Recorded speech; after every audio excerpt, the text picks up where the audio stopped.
Na.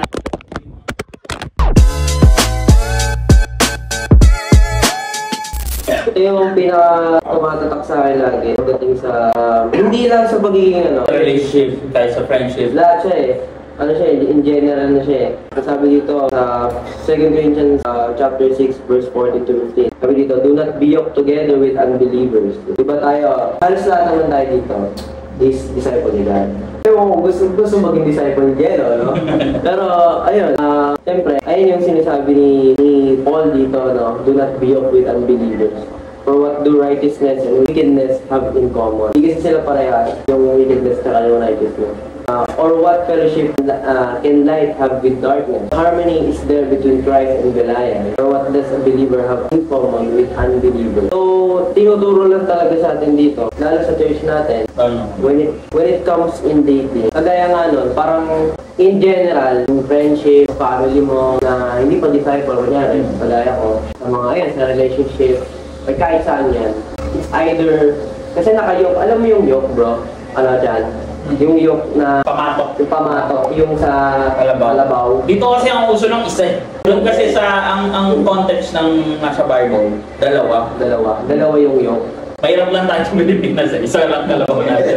Isa lang nilang dalawa eh. Tapos yun, di ba yung yoke na yun, kunyari ito yung kaibigan mo, nakayok sa kanya. Parang yung lakas nyo kasing dalawa, yung nagkocontrol sa inyo. Di ba? It's either ikaw yung magkocontrol sa kanya, papunta kay God.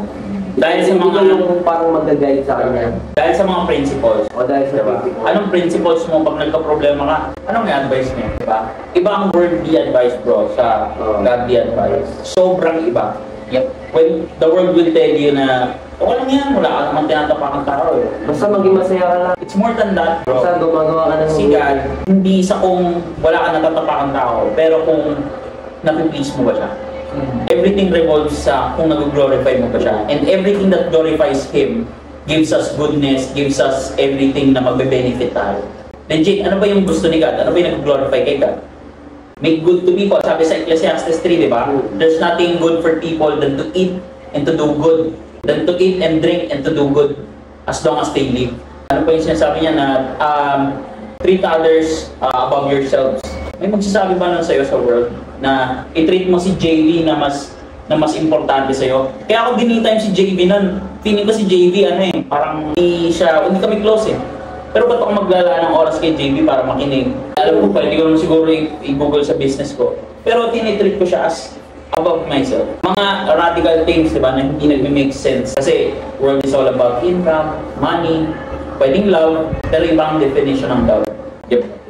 Then, ayun, syempre, it's either ikaw yung magdadala sa kanya or ikaw yung magdadala sa world, kagaya nga sabi niya. And then, pag naman nag-advise ka, di ba, iba din yung response nila pag nag-advise ka, pag advise ka.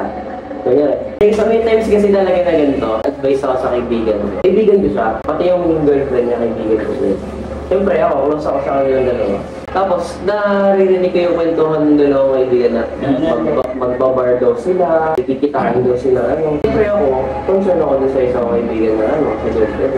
Then, parang siya, parang in-advise ko siya na, bro, isipin mo na lang.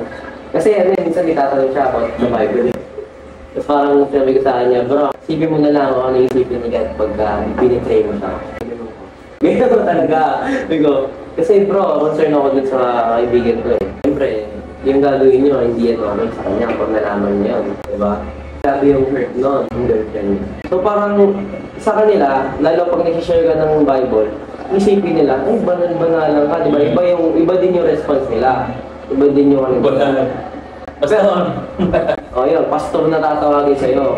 Pero, syempre, ganun yung bilang disciple. And ganun yung tinuro sa atin ni God. Let's go!